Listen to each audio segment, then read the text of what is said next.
السلام علیکم۔ IPP news کے پروگرام فن کی دنیا کے ساتھ پاکستان کے ڈرامے دنیا بھر میں مشہور ہیں۔ معین اختر پاکستان کے ایک ایسے عظیم فنکار ہیں جنہوں نے بہت سے ڈراموں میں لازوال کردار ادا کیے۔ اب وہ اس دنیا میں نہیں، لیکن ان کی کردار نگاری آج بھی ناظرین کے دل کو چھو لیتی ہے۔ ویسے تو معین اختر کے بہت سے ڈرامے ناظرین کو آج بھی یاد ہیں، لیکن ان کے ایک ڈرامہ روزی میں ان کی خوبصورت اداکاری ناقابل فراموش ہے۔ معین اختر کو روزی کے روپ میں دیکھیے۔ ہاں مل گیا پھر، لیکن ڈرتی ہوں کہ میرا مطلب ہے ڈرتی ہوں کہ کہیں اسے کھو نہ دوں۔ کیوں؟ دیکھو بات یہ ہے کہ ہم لوگ عشق میں وہی کچھ دیکھتے ہیں جو ہم دیکھنا چاہتے ہیں۔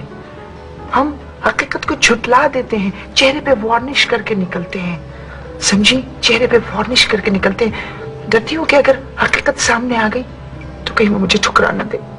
آج اس پروگرام میں ہمارے مہمان ہیں محترم یہ شبیر کے صاحب۔ آپ کسی کے محتاج نہیں ہیں۔ ایکسکیوز می، کسی تعارف کا محتاج نہیں ہوں۔ تو میں نے کیا کہا؟ آپ نے کہا میں کسی کا محتاج نہیں ہوں۔ انسان غلطی کا پتلا ہے، میں معافی چاہتا ہوں۔ خواتین حضرات، اس وقت میرے پاس کوئی نتیجہ نہیں ہے۔ آئیے قریش پور صاحب کی ڈیوٹی ختم ہو رہی ہے، سندھ الیکشن کمیشن چلتے ہیں، دیکھتے ہیں ان کے پاس کیا نتائج ہیں۔ شکریہ قریش پور صاحب۔ آپ اختر شماری کیجئے، ہم مردم شماری کریں گے۔ ناظرین، اس وقت میرے پاس تھر پارکر ضلع نمبر 1 کے نتائج موصول ہو چکے ہیں۔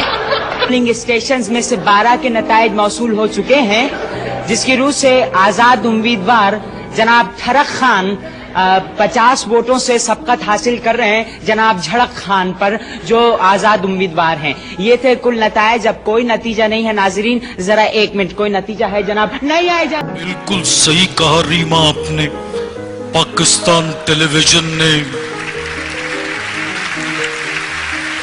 نہ بجانی ہے تو بھرپور تالی بجائے، ایسے چک چک سے کیا ہوتا ہے۔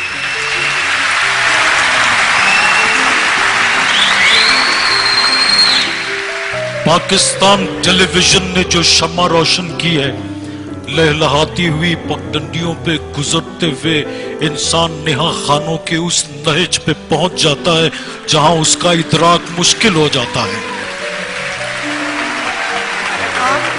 آپ کیا کہہ رہے ہیں؟ مجھے کچھ سمجھ نہیں آیا۔ کیا کہا آپ نے؟ کیا کہا؟ مجھے کچھ سمجھ نہیں آیا۔ نہ تو میری سمجھ میں کون سا آیا جو میں بولتا ہوں۔